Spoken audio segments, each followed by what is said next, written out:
habitar en tu presencia, menguar para que crezcas tú y cada día seré más como tú. Quebranta mi corazón, quebranta mi vida, te entrego mi voluntad a ti. Todo lo que soy, Señor, todo cuanto tengo es tuyo. Yo quiero menguar para que crezcas tú.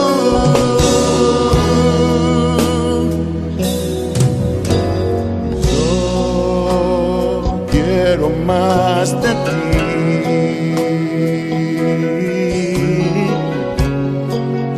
y habitar en tu presencia, menguar para que crezcas tú y cada día seré más como tú. Quebranta mi corazón, quebranta mi vida, te entrego mi voluntad a ti. Todo lo que soy, Señor, todo cuanto tengo es tuyo. Yo quiero menguar para que crezcas tú. Quebranta mi corazón, Quebranta mi vida, transfórmame entrego mi voz a ti, Señor, a ti. solo a ti. Todo lo que soy, Señor, Todo cuanto tengo es tuyo. Yo quiero menguar para que crezcas tú. Yo quiero menguar para que crezcas tú. Yo quiero menguar para que crezcas tú, Jesús.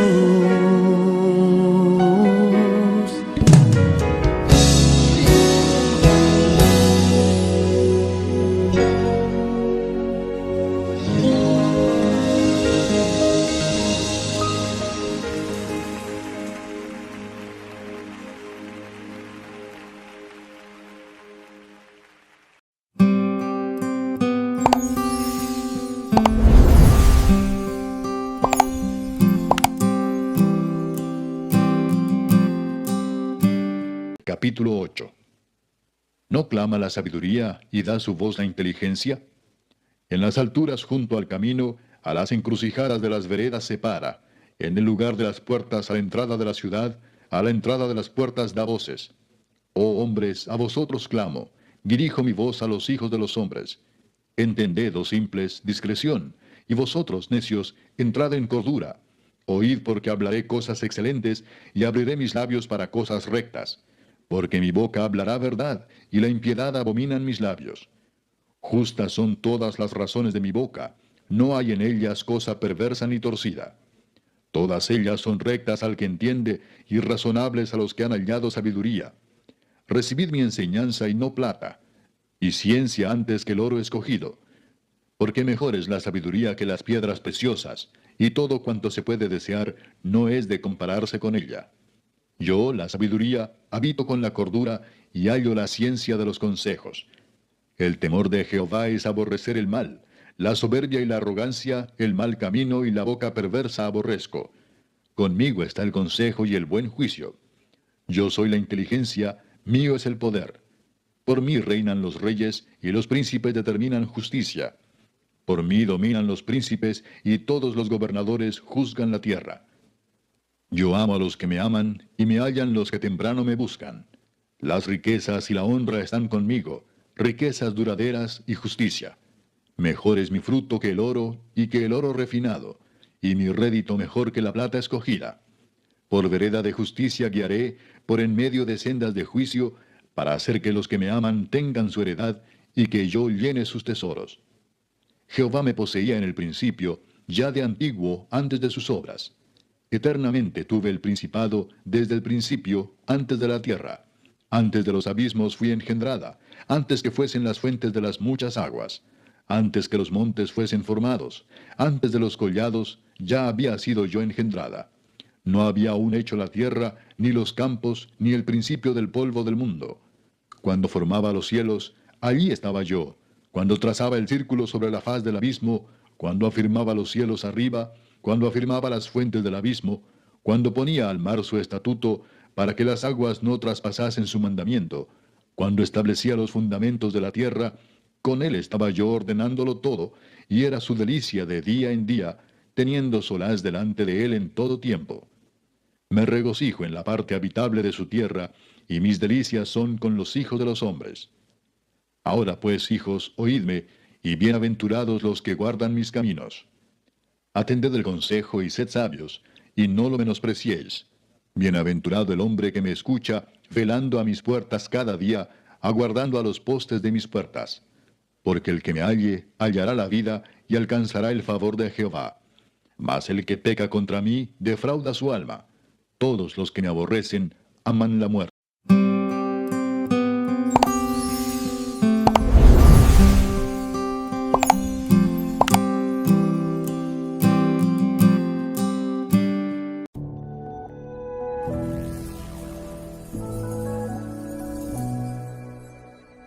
Abre tu Biblia en Proverbios capítulo 8.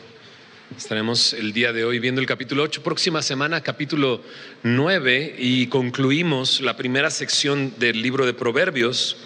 Se va a poner intenso a partir del capítulo 10 porque está lleno de lo que generalmente conocemos como el libro de Proverbios, que son pequeños cápsulas que pareciera que no tienen una relación una con la otra, y será un reto llegar a esa porción. Pero el día de hoy vamos a ver el capítulo 8, que es otro de los discursos que hemos estado escuchando en esta primera sección, donde Salomón habla a su hijo y comienza cada discurso diciendo: oye, hijo mío, y le da un discurso, una instrucción alrededor de un tema. Y el día de hoy el discurso es de la sabiduría. Hemos estado escuchando que durante estos capítulos que hay diferentes voces. La primera voz es la voz de Salomón instruyendo a su hijo, animándole a buscar la sabiduría, a adquirir sabiduría, a observar lo valioso que es la sabiduría. Pero también hemos escuchado la voz del hombre malvado. Al primer capítulo escuchamos que Salomón le decía: no escuches al malvado que te dice vayamos y asaltemos y robemos y apoderémonos de algo que no es nuestro. Pero también otra voz que escuchamos es la voz de la mujer extraña, engañosa, e incluso nos dice que su voz es como miel y como aceite en sus labios, de tal manera que es atractivo. Pero ya vimos las consecuencias de seguir ese impulso o esa carne o eso que habla la mujer extraña. Pero ahora vamos a escuchar a la sabiduría hablar, y creo que es importante escucharla hablar y considerar lo que nos está diciendo, ya que tenemos todas estas voces escuchándose. Al ella hablar e invitarnos a considerar sus palabras y a entender y a abrazar, a recibir su enseñanza, porque eso es lo que es la voz de la sabiduría. Una enseñanza implica que podemos tomar diferentes caminos, y que en ocasiones hemos decidido seguir el camino de otras voces que escuchamos. Pero ahora, como creyentes, como hijos de Dios, caminando en el Señor, necesitamos atender a su voz, lo que nos quiere decir. Es muy valioso, porque la sabiduría es valiosa más que el oro. Leamos Proverbios capítulo 8, lo quiero leer por completo para tener todo el panorama de lo que está diciéndonos. Trata de identificar las diferentes porciones que hay dentro de este capítulo. Mira lo que dice ahí, Proverbios capítulo 8, verso 1. ¿No clama la sabiduría y da su voz la inteligencia? En las alturas junto al camino, a las encrucijadas de las veredas se para. En el lugar de las puertas, a la entrada de la ciudad, a la entrada de las puertas da voces. Oh hombres, a vosotros clamo, dirijo mi voz a los hijos de los hombres. Entended, oh simples, discreción, y vosotros necios, entrad en cordura. Oíd, porque hablaré cosas excelentes, y abriré mis labios para cosas rectas. Porque mi boca hablará verdad, y la impiedad abominan mis labios. Justas son todas las razones de mi boca, no hay en ellas cosa perversa ni torcida. Todas ellas son rectas al que entiende, y razonables a los que han hallado sabiduría.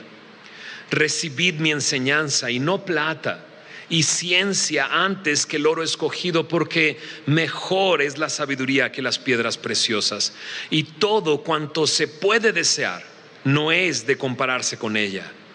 Yo, la sabiduría, habito con la cordura, y hallo la ciencia de los consejos. El temor de Jehová es aborrecer el mal, la soberbia y la arrogancia, el mal camino y la boca perversa aborrezco. Conmigo está el consejo y el buen juicio. Yo soy la inteligencia, mío es el poder. Por mí reinan los reyes, y los príncipes determinan justicia. Por mí dominan los príncipes, y todos los gobernadores juzgan la tierra. Yo amo a los que me aman, y me hallan los que temprano me buscan.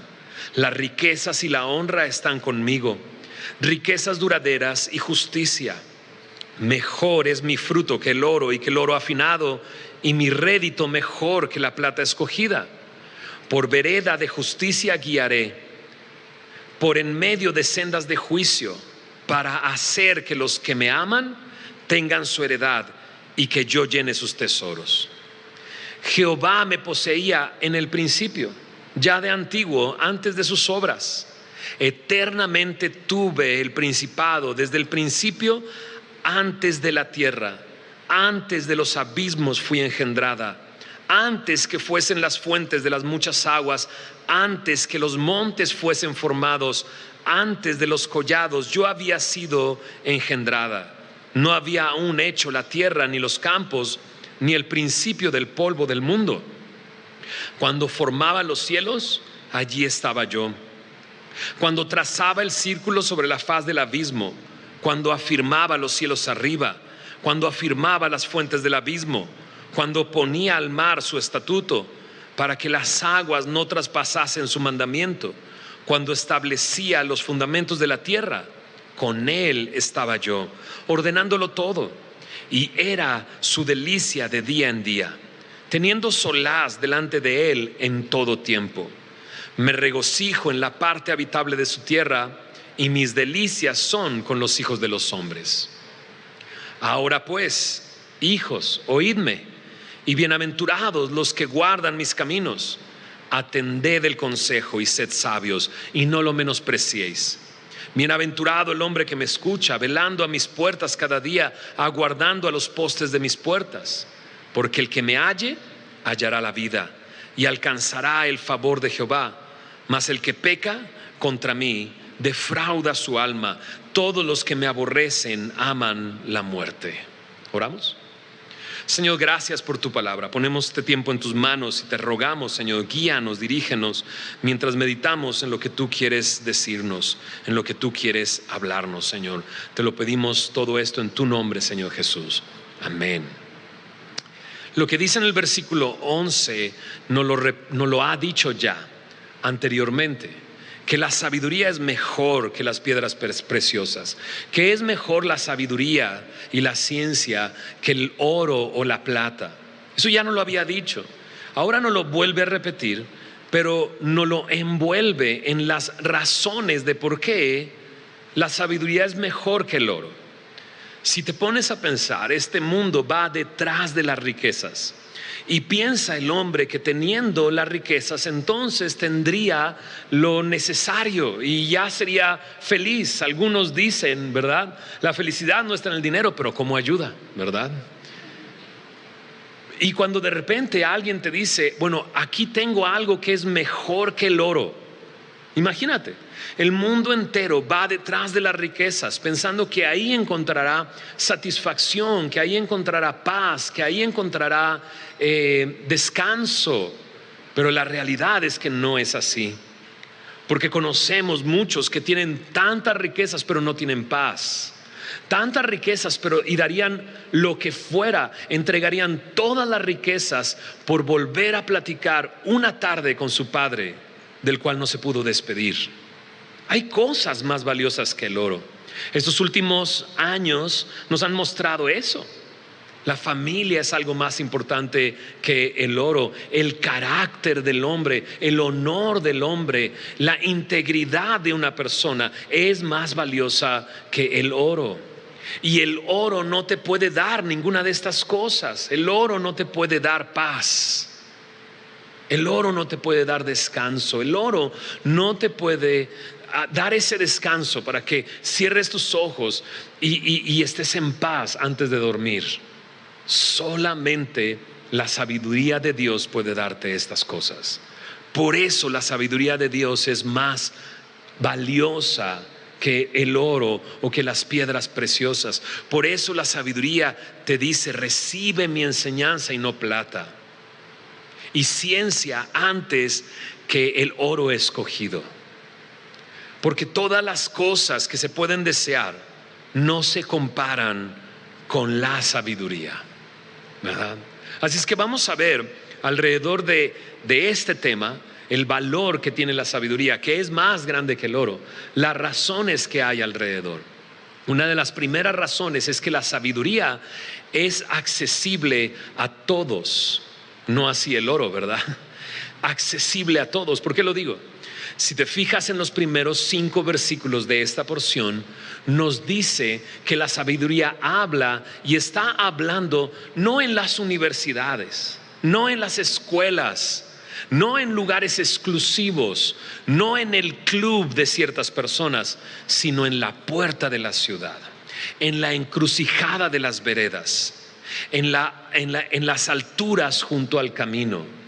Eso hace que la sabiduría esté al pie de calle, accesible para todas las personas. Para todas las personas, sí, para todos. Mira lo que dice ahí en el versículo 4. Es precisamente en este versículo 4 donde empezamos a escuchar la voz de la sabiduría. Oh hombres, a vosotros clamo. Esta es la sabiduría hablando. Dirijo mi voz a los hijos de los hombres. La voz de la sabiduría, el clamor de la sabiduría es para todos los hombres. Incluso dice ahí, porque a lo mejor tú dirás, bueno, yo no soy cualquier clase de hombre. Mira lo que dice en el verso 5, lo sabemos eso. Entended, oh simples, discreción, y vosotros necios, entrad en cordura. No te estoy diciendo que seas necio o simple, aunque todos lo somos en realidad. La palabra simple habla de una persona simplona, de una persona crédula, de una persona que cree todo lo que se les dice. Y eso no es algo bueno. Una persona cristiana no puede ser una persona crédula. Es una persona creyente, pero no una persona crédula. Una persona crédula pone en peligro su propia vida. Cuando una persona es crédula, cree lo que sea y va a tomar lo que sea y va a hacer lo que sea que le digan que haga. El crédulo corre peligro su vida y la vida de su familia. Por eso la palabra de Dios hace sabio al sencillo. Por eso la palabra de Dios quiere darme sabiduría. Pero no solamente el simple, dice aquí el necio. Y el necio es una persona arrogante. La verdad es que busqué en el diccionario una traducción a las palabras en el diccionario en inglés, y una de las palabras era dullard en inglés. Y nunca había escuchado esa palabra. La busqué y es muy sencilla su traducción: tonto. Aquel que es difícil de corregir, aquel que su necedad se ve a través de las acciones que toma, aquel que ni siquiera puede ver que es necio. Y la verdad es que muchos somos así. Dice el pastor, no me incluya en el somos. Pero en realidad es que así muchas veces somos. Es por eso que la sabiduría es para nosotros, a pie de calle, cerca de nosotros, a la mano la podemos encontrar. ¿Y qué es lo que dice la sabiduría? Ahí en los versículos 6 al versículo 12 encontramos lo que dice. En el versículo 6 me dice que habla cosas excelentes, que abre los labios para cosas rectas. En el verso 7 dice que habla verdad. En el verso 8, razones justas. En el verso 9, rectas y razonables son las cosas que salen de su boca. Lo que sale de la boca de la sabiduría son esto: cosas excelentes, cosas rectas, la verdad, razones justas, rectas, razonables. Lo dice en el versículo 10. Lo que sale de la boca de la sabiduría es enseñanza, la cual nosotros necesitamos recibir. Si eso es lo que habla la sabiduría, el contraste es decir que lo que habla la sabiduría no es engaño, no es mentira. Entonces eso nos puede definir qué tipo de sabiduría estamos escuchando. Santiago en el Nuevo Testamento me define que hay dos tipos de sabidurías: la sabiduría que es de lo alto y la sabiduría que es humana. Y la diferencia está en lo que produce esa sabiduría. Él dice en Santiago capítulo 3 verso 14 al 16 que donde hay contención y celos amargos no hay sabiduría de lo alto. Ese tipo de sabiduría que provoca contención y perturbación, dice unos versículos adelante, es sabiduría terrenal, sabiduría animal, sabiduría diabólica. Es sabiduría que surge de los instintos animales que el hombre tiene, de su carne, de sus deseos, de sus malos deseos. Pero la sabiduría que es de lo alto, dice ahí Santiago, es pura, pacífica, amable, benigna, llena de frutos, sin incertidumbre ni hipocresía. Creo que se alcanza a notar la diferencia entre estos dos tipos de sabiduría. Así es que cuando en Proverbios capítulo 8 la sabiduría dice, esto es lo que hablo, esto es la sabiduría de lo alto, la verdad, las razones justas, las cosas rectas y las cosas excelentes. Sí, eso es lo que habla la sabiduría. Pero ahí mismo en Proverbios 8, en los mismos versículos, me dice qué es lo que no habla. En el verso 7, por ejemplo, dice, y la impiedad abominan mis labios. No habla impiedad, no habla, dice el verso 8, cosas perversas ni torcidas. La sabiduría de Dios no va a tratar de engañarme. Entonces, cuando hablamos de sabiduría que está accesible a todos, que es nivel calle, porque ahí es accesible a todos, no estamos hablando de aquella persona que aprendió en la escuela de la vida, aquellos que son los streetwise o los sabios porque saben cómo se manejan las cosas en la calle. No, porque esa sabiduría es terrenal, es animal, es diabólica, que produce contención y perversión y perturbación. Sino estamos hablando de sabiduría de lo alto. Pero es una sabiduría accesible y es una sabiduría entendible. Eso me encanta. Mira lo que dice en el verso 9. Te voy a leer la Nueva Traducción Viviente. Dice ahí, mis palabras son obvias para todos los que tienen entendimiento, claras para los que poseen conocimiento. ¿No te encanta que cuando Dios habla lo entiendes? ¿No te encanta que la Biblia está escrita con palabras y frases que tú puedes observar y entender? No son jeroglíficos que estoy tratando de ponerle una interpretación, sino son palabras que forman enunciados donde hay alguien que es lo que estamos haciendo en este momento. ¿No te encanta ir a la iglesia y que entiendas lo que está escrito? Es maravilloso. Bueno, la sabiduría habla de esa manera, de manera que puedas entender, de manera que sea claro. No son acertijos, no son cosas ocultas. No se requiere de un grado de experiencia o de expertise, sino es para uno, es para nosotros, incluso para el simple, incluso para el necio. Sabiduría de Dios. Bueno, checa lo que dice en el versículo 12.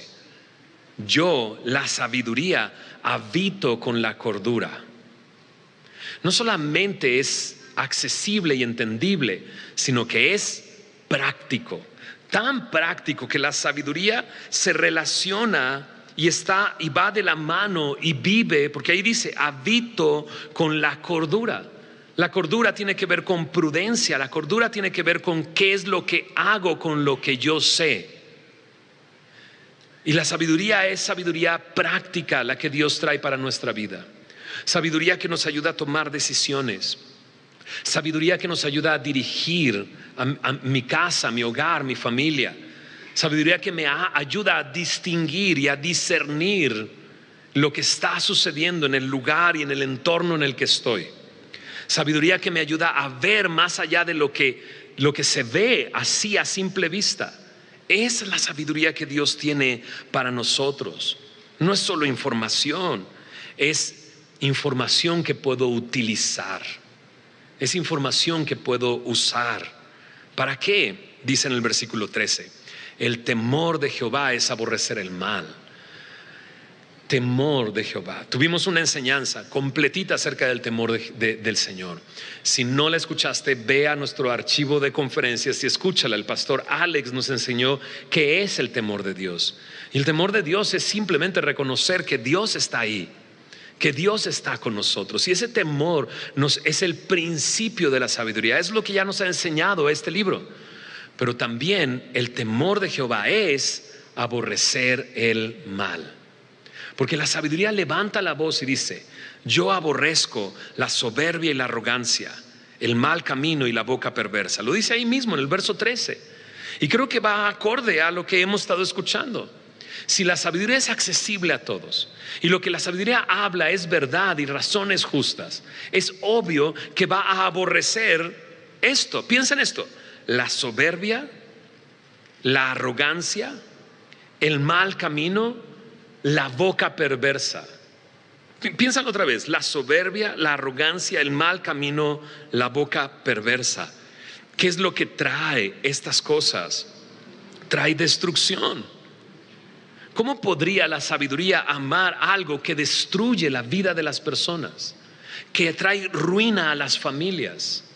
Arrogancia, soberbia, mal camino, cosas perversas.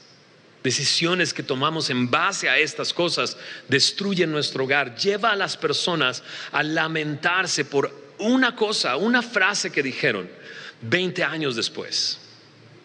¿Cuántos están cargando frases que dijeron de jóvenes que destruyeron su familia y destruyeron sus relaciones? Y aún el día de hoy siguen cargando con eso que dijeron. Bueno, dice aquí: la sabiduría aborrece estas cosas, ¿no? Por eso la sabiduría dice en el verso 14: conmigo está el consejo y el buen juicio, yo soy la inteligencia, mío es el poder. Aquí me presenta otra cosa más. No solamente la sabiduría es mejor que el oro, la sabiduría es mejor que el poder. En Eclesiastés capítulo 9 lo dice claramente. El mismo hombre que escribió Proverbios escribió Eclesiastés, Salomón. Y en Eclesiastés 9 versículo 18 dice de esta manera: mejor es la sabiduría que las armas de guerra. En Eclesiastés 7 versículo 14, Eclesiastés 7 versículo 19 dice: la sabiduría fortalece al sabio más que 10 poderosos que haya en una ciudad. Más que 10 guerreros en una ciudad, la sabiduría fortalece. No solamente tiene mayor valor que el oro, tiene mayor valor que un arma en mis manos, la sabiduría. ¿no? Entonces ahí está la sabiduría de Dios, accesible a todos, disponible para todos nosotros, con palabras entendibles, palabras razonables, nunca con engaño, que me quiere llevar a aborrecer lo que Él aborrece y que es práctica para la vida, que puedo utilizar constantemente.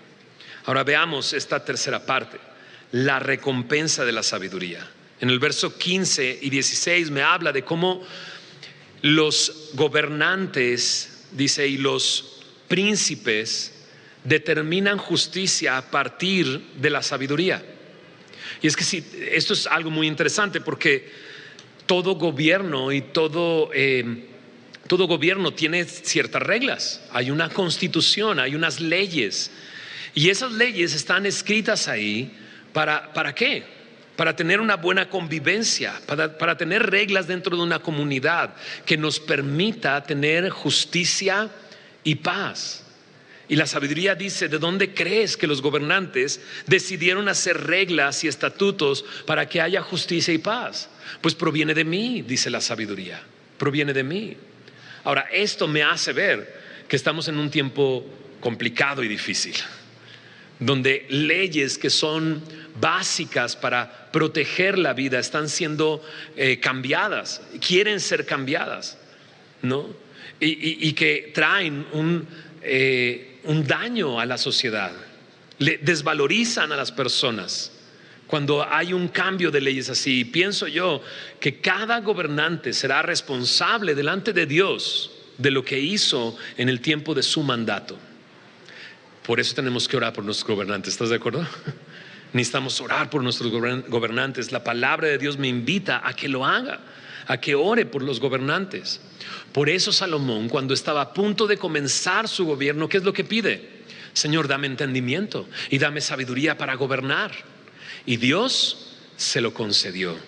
Es que una recompensa es que hay leyes a nuestro alrededor que surgen a partir de la sabiduría de Dios, que nos ayudan a vivir en una sociedad con justicia y paz. Pero también hay otra recompensa. Mira lo que dice el verso 17. Yo amo a los que me aman y me hallan los que temprano me buscan. Hallar la sabiduría es una recompensa. Pero checa las palabras. Yo amo a los que me aman y me hallan los que temprano me buscan. Aquí se empieza a vislumbrar una cosa. La sabiduría es algo con lo que me puedo relacionar. Y me relaciono en este entorno de ¿qué? De amor. Yo amo a los que me aman y me hallan los que me buscan. Y es que tú buscas lo que amas. Porque el amor, el corazón es dirigido a través de los tesoros y de aquello que valoramos. Es mi intención, y creo que es la intención de Proverbios 8, poner la sabiduría en tal lugar que tú digas: yo quiero la sabiduría. Y la sabiduría te dice de regreso: yo amo a los que me aman y me doy a conocer a aquel que me busca. Me suena a lo que Jesús dice, ¿recuerdas?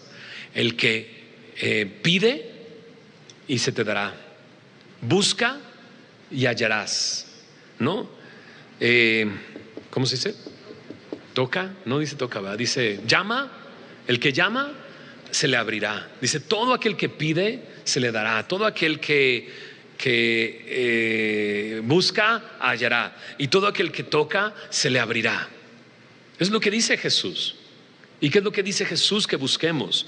Busca primeramente el reino de Dios y su justicia. Es lo que tengo que buscar. La sabiduría ahora nos dice: me halla aquel que temprano me busca. Y dices: ahí es donde fallo, porque no me levanto temprano yo. Me cuesta mucho trabajo levantarme temprano, levantarme de madrugada. Pero esa frase no tiene la intención de hablar de que mientras más madrugues, ¿no? Al que madruga, pues Dios le ayuda. No dice, no quiere decir eso. Es un dicho popular, por cierto, no aparece en la Biblia, ¿no? También como el clásico, ayúdate que yo te ayudaré. Ese no viene en la Biblia, ¿no? Pero hablar de buscarle temprano es buscarle con diligencia. Me habla de buscarle con sinceridad. Buscar de tal manera que, no como nuestros hijos, ¿verdad? Oye, pues ahí está lo que está buscando y lo busco y no lo busco, ¿no? Y dices, ahí está, ¿no? Y vas tú, ¿y qué pasa? Ahí está, ¿no? Y pienso cuántas veces yo quiero buscar algo pero sin la intención de encontrarlo. Pero si lo busco con la intención de encontrarlo, lo voy a hallar. ¿Qué dice Santiago en el capítulo 1? Si a alguien le falta sabiduría, pídala, porque Él la da sin reproche. Pero ¿qué dice? Pero pídala con fe, no dudando, sabiendo a quién la está pidiendo, sabiendo que la voy a recibir si se la pido a Él. Esa es sabiduría y esa es una recompensa, ¿verdad? Pero también al final dice ahí en los versículos 18, 19 y en adelante, dice: las riquezas y la honra están conmigo, riquezas duraderas y justicia. Y pienso, bueno, no, la sabiduría es más valiosa que toda riqueza, sí. Entonces, ¿de qué riqueza está hablando? De una riqueza acompañada de justicia, de una riqueza que es, mira lo que dice ahí, verso 18: las riquezas y la honra están conmigo, riquezas, dice, duraderas, ¿no? Y esto me marca cuál es la diferencia, porque muchas veces buscamos riquezas que no duran. ¿Estás de acuerdo? Pero esta riqueza es una riqueza duradera. Y entonces pienso en esto, en el fruto del Espíritu: amor, gozo, paz, paciencia, benignidad, bondad, fe, mansedumbre, templanza, dominio propio. Todas estas cosas no las puedes comprar, pero si el Espíritu Santo te las da, adivina qué, van a permanecer y permear en tu vida y van a fortalecer y alimentar a las personas a tu alrededor. Esa es la riqueza que Dios quiere darnos a través de su sabiduría. No solo eso, al final dice, y me encanta esto como el final de esta parte de recompensas, verso 20: por vereda de justicia guiaré, por en medio de sendas de juicio. ¿Para qué? Para hacer que los que me aman tengan su heredad y que yo llene sus tesoros. No hay duda, Él nos dirige por veredas de justicia, por en medio de sendas de juicio. Cuando atendemos a su sabiduría, ese es el camino por el cual nos lleva, y ese camino nos lleva a una herencia. Y otra vez aparece esto: qué mejor herencia que lo que la palabra de Dios dice que nosotros como creyentes tenemos como herencia. Nuestro Dios mismo es esa herencia que Él tiene para nosotros. Bueno, siguiente porción de este capítulo es la sabiduría y su origen. Hemos estado viendo a la sabiduría hablar. Nos ha dicho que es accesible, que es para todos, que habla palabras rectas y palabras excelentes, que es entendible, que es para nosotros, que puedo tener una relación con ella, porque al que le ama, a ese ama, y el que le busca de verdad y temprano le halla, y hay una relación. Bueno, ¿de dónde surge la sabiduría? Los versículos 22 al versículo 31 nos describe cómo la sabiduría estaba ahí desde la eternidad. Nos habla, cuando lo leímos te diste cuenta, antes de crear todas las cosas estaba ahí, antes de que sucedieran todo lo que vemos. Incluso este es el versículo que más me gustó, el versículo 26: no había aún hecho la tierra, ni los campos, ni el principio del polvo del mundo. O sea, todavía no había polvo en el mundo, y la sabiduría ahí estaba. Su principado lo tiene desde la eternidad, dice el versículo 23. Pero checa esto, en el versículo 30 dice: con Él estaba yo ordenándolo. ¿Cuánto? Todo. Con Él estaba yo. ¿Quién es yo en esta frase? Porque con Él estaba yo, ¿no? Ordenándolo todo. ¿Quién es yo? Pues la sabiduría. Pero ¿quién es Él? Él es el creador de todas las cosas, que hizo todas estas cosas que se describen y que la sabiduría dice: antes de todas esas cosas yo ahí estaba. Entonces, ¿quién es? Incluso esta frase: y era su delicia de día en día. Solamente pienso en esto. Acompáñame a Juan capítulo 1 versículo 1. Juan 1:1. Mira cómo esto que acabamos de leer en Proverbios 8 se asemeja tanto a lo que dice Juan capítulo 1 versículo 1 en adelante. Dice: en el principio era el verbo, y el verbo era con Dios, y el verbo era Dios. La palabra verbo está en mayúscula, es la palabra logos en el griego y es la palabra palabra, ¿no? Bueno, él dice, en el principio ya existía y el verbo era con Dios y el verbo era Dios. Es Dios, pero está también con Dios. Y dice ahí, este era en el principio con Dios y todas las cosas por él fueron hechas y sin él, ¿qué dice? Nada de lo que ha sido hecho fue hecho.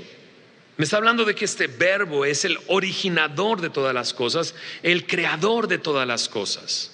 Y entonces dice ahí, en él estaba la vida y la vida era la luz de los hombres.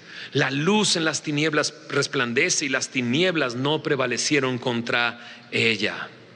Dice, hubo un hombre enviado de Dios, el cual se llama Juan.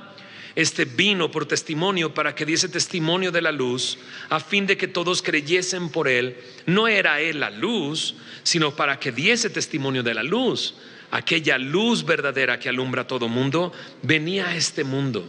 En el mundo estaba y el mundo por él fue hecho, pero el mundo no le conoció.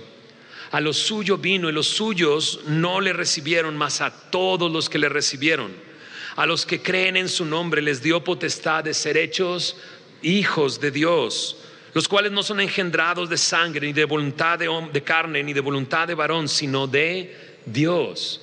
Este verbo que está describiendo es la luz, es la vida, es aquel que puede traer a la luz hijos de Dios. Eso es lo que está diciendo aquí, a través de la fe y de la gracia que encontramos en él. Esa luz que estaba ahí, ese verbo que estaba ahí, ese verbo que creó todo lo que vemos y aún lo que no vemos. ¿Quién es ese verbo? En el verso 14 dice, y aquel verbo fue hecho carne y habitó entre nosotros. Y vimos su gloria, gloria como del unigénito del Padre, lleno de gracia y de verdad. Y Juan dio testimonio de él. Él dijo, este es de quien yo decía, el que viene después de mí es antes de mí, porque era primero que yo. Entonces, ¿quién es? Es Jesús. Toda esta descripción de Juan comparado con Proverbios capítulo 8 nos hace pensar que la sabiduría es Cristo. De hecho, así lo dice en 1 Corintios capítulo 1 verso 24. Para los llamados Cristo, poder de Dios, sabiduría de Dios. ¿Te acuerdas lo que dijo la sabiduría en Proverbios 8? Yo soy la inteligencia, el poder es mío. Bueno, Cristo es poder de Dios y sabiduría de Dios. Entonces, ¿con quién estamos hablando? ¿A quién hemos estado escuchando? ¿Quién es el que está accesible a punto de calle? Así, a la vista de todos, y es para todos, no para los de un club, no para los de una universidad, sino para todo mundo, para el simple y para el necio. Es Jesús. ¿Y cómo puede estar la sabiduría en la calle? Eso es lo más interesante de todo esto. Tú y yo, como el cuerpo de Cristo, estamos recibiendo la sabiduría de Dios para vivir. ¿Estás de acuerdo?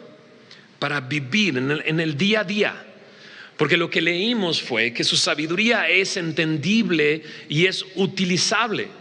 Yo habito con la cordura. Puedo tomar decisiones que honren a Dios a través de mi relación con Él y la sabiduría que recibo de Él. Entonces, ¿cómo llega la sabiduría a las calles? Tú y yo caminamos estas calles. Pasamos por las banquetas. Andamos por donde anda la gente. Nos subimos al metro, nos bajamos, si podemos nos bajamos del metro o nos bajan, ¿no? Y andamos ahí a pie de calle. Que cuando nosotros vivimos la sabiduría de Dios, los demás pueden ver, esta persona es distinta. Esta persona ama y se preocupa y observa y escucha y atiende y perdona y tiene paciencia. ¿Cuánto necesitamos de paciencia, verdad? Dices, eso vale más que el oro. Dice, el problema no soy yo, pastor, el problema es el otro que no avanza en el semáforo. No, el problema eres tú. Pero Él te da todo eso. Y cuando uno en el mismo coche, ojo, es un instante, es un momento, pero la gente puede ver que tú tienes algo distinto. Porque la sabiduría está a pie de calle, a través de tú y yo caminando por estas calles. Ahora checa lo que dice ahí. Lo leímos, Proverbios 8. Con Él estaba yo ordenándolo todo. Jesús dice, y era su delicia de día en día. Me recuerda una escena en la vida de Jesús, cuando Jesús va a ser bautizado por Juan el Bautista, entra el agua y entonces escucha una voz del cielo que dice, este es mi Hijo amado en quien tengo complacencia. Hay complacencia del Padre hacia el Hijo. Pero checa esto, Proverbios 8, versículo 31. Me regocijo en la parte habitable de su tierra y mis delicias son con los hijos de los hombres. Él se complace en nosotros. ¿En qué? ¿Quiénes somos? ¿Qué somos para que Él se complazca en nosotros? Somos pecadores, somos rebeldes, somos necios, estábamos perdidos completamente. Pero es tal su amor por nosotros que quiere transformarnos y traernos a su familia. ¿No leímos? Él es a través de Él, de creyendo en Él y viviendo en Él, que somos hijos de Dios. ¿No es algo maravilloso? Él no solamente nos ha perdonado, nos ha hecho parte de su familia. Este es mi Hijo amado en quien tengo complacencia. Y me doy cuenta que esta sabiduría que creó el universo se hizo carne entre nosotros y tomó nuestro lugar. Lo recordamos al principio de la reunión, ¿verdad? Como Él pagó nuestros pecados en la cruz, y a través de ese sacrificio nos ha hecho sus hijos y podemos vivir una vida que le agrada a Él. Y es a través de nosotros que otros pueden saber, hey, Él está aquí, Él está aquí. Ayer acompañé a una de mis hijas a un curso y lo tomó en una zona que yo no conozco en lo absoluto. Y no, iba a ser un chiste. Bueno, sí lo hago, perdón. Era por el Estadio Azteca. Gracias a Dios no me salieron ronchas ni nada, pero era por ahí, por el Estadio Azteca. Perdón, te amo, mi princesa. Mi princesa es americanista y de las de... Pero caminé porque no quise mover el coche de donde lo dejé, y caminé. Y fue una experiencia muy intensa. Y yo no sé si la vives así todos los días tú, o si estás consciente de lo que hay a tu alrededor. Pero si observas un poco, dejas tu teléfono, dejas de oír otras voces, ¿no? Porque pareciera que todo quiere distraerte para que no observes a los ojos a las personas que están sufriendo, que están drogadas a las 12 del mediodía, que van caminando con sus mamás. O sea, ayer vi chavos completamente drogados, ¿no? Inhalando, con su mamá a un lado, y la cara de su mamá, viendo que su hijo está esclavizado con la mona, ¿no? Y que no puede salir de ahí. Y ahí está la sabiduría, caminando entre las calles a través de tu caminar y mi caminar, para decirle a esa gente, hey, aquí está, y es accesible para ti, y puede transformar tu vida, y puede guiarte por caminos de justicia y sendas de juicio. Y tiene al final de ese camino una herencia para ti. Entonces dice aquí al final, ahora pues, todo esto para llegar a esta conclusión. Ahora pues, bienaventurados los que guardan mis caminos. Atended el consejo, sed sabios y no lo menospreciéis. Bienaventurado el hombre que me escucha, velando a mis puertas cada día, guardando a los postes de mis puertas. Porque el que me halle, ¿qué dice? ¿Me ayudas a decirlo? Vamos a decir completo este versículo, ¿te parece? Proverbios 8:35, porque ya había algunos ahí que están dormidos. No eres tú, no te estaba viendo a ti.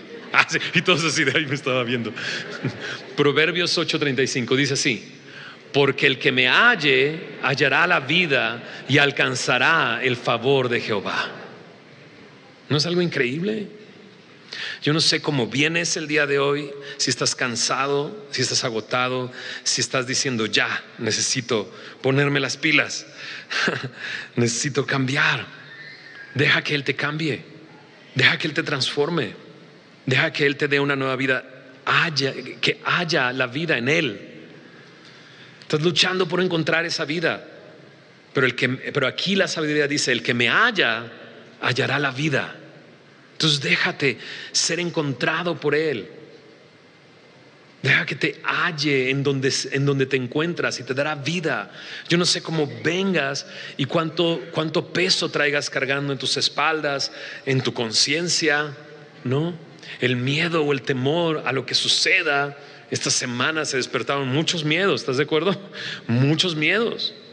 Yo no sé cómo vengas, pero esto dice que si tú guardas sus caminos, que si tú le estás escuchando y velando, que muchos de nosotros sé que lo estamos haciendo, somos bienaventurados.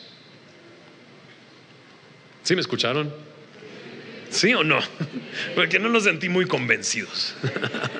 Somos bienaventurados. Sé que las circunstancias a lo mejor son difíciles, son complicadas, pero eres bienaventurado, ¿no? ¿Te imaginas que ahorita al final yo diga: ¿saben qué? Todos los que salgan por esa puerta, al final va a haber un servidor y les va a dar un bono de 5,000 pesos para que lo cambies aquí en el Costco? Ay, así, ahí sí, ¿verdad? Ahí sí todos, ¿no? Ahí sí todos, wow, qué increíble, me cruzo 5,000 pesos, wow. Lo que está aquí es mucho más que 5,000 pesos. Es algo maravilloso, increíble, que Dios en su misericordia y en su gracia, ¿verdad?, está disponible para ti. Disponible para ti. Okay. Termina diciendo esto: porque el que me halle hallará la vida y alcanzará el favor de Jehová, mas el que peca contra mí defrauda su alma. De un amigo que me escribió y que decía: ya he defraudado a Dios demasiado porque le he prometido tanto. Pero aquí dice que no lo has defraudado a Él. Has defraudado tu alma, pero no lo has defraudado a Él, porque Él está dispuesto a transformarte y a cambiarte. Él quiere detener tu camino hacia la muerte y darte una nueva vida, una nueva oportunidad. Deja que Él lo haga. Señor, gracias por ser tan bueno, por ser tan fiel. Gracias por tu palabra. Gracias, Señor, porque nos maravilla, nos asombra pensar que tú, siendo el creador de todas las cosas, estando allí y ordenándolo todo, Señor, te hayas fijado en nosotros, hayas puesto tus ojos en nosotros. Tú que le pusiste orden a todas las cosas y haces que los hombres pongan orden en las sociedades y comunidades donde están, te hayas fijado en nosotros, Señor. Señor, caminábamos por este mundo vagando, sin Cristo, sin Dios, sin esperanza. Y tú llegaste a donde estábamos nosotros, Señor, y nos encontraste. Señor, una vez más, gracias por esa persona que tú usaste para regalarnos una Biblia, para hablarnos de tu amor, para traernos a Semilla, para llevarnos a esa iglesia donde escuchamos de tu amor y de tu gracia. Gracias por esas personas, Señor. Ahora queremos ser ese tipo de personas que caminando en este mundo viven guiados por esas sendas de juicio y caminos de verdad, de justicia, hablándole a todos como tú estás ahí, Señor, y que si te hallan, hallarán la vida, Señor. Gracias por hacernos bienaventurados, Señor. No podemos decir otra cosa, Señor. Somos bienaventurados en ti, Señor. Somos bienaventurados porque has abierto nuestros ojos, has abierto nuestros oídos para escucharte y conocerte. Te damos la gloria y la honra a ti, Señor. Te pido por aquellos que aún no te conocen, Señor, que si el día de hoy, por tu gracia, escucharon, Señor, cuánto tú les amas, cómo tú diste tu vida por ellos y cómo tú tienes la capacidad de darles vida, Señor, que puedan, Señor, creer en ti, Señor, renunciando a cualquier otra cosa, Señor, abrazando, Señor, tu gracia, tu fe, tu amor, Señor. Haz tú la obra en cada uno de ellos, Señor, te lo pedimos en el nombre de Jesús. Amén.